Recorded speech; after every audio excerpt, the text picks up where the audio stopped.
మనకెంతైనా అప్పుండని, మన మైండ్ పాజిటివ్‌గా ఉండాలంటే ఒకటే పని.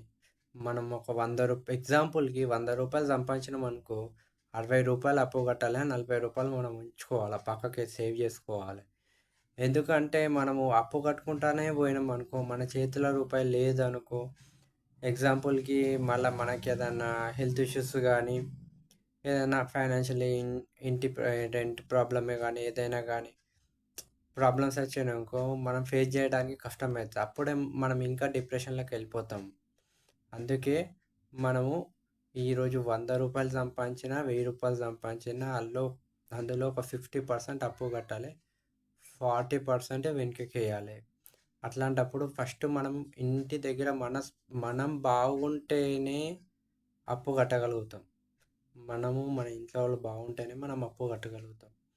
లేదంటే ఎలా కడతాం మామ? ఈ వీడియో నచ్చితే లైక్ చేయి మామ.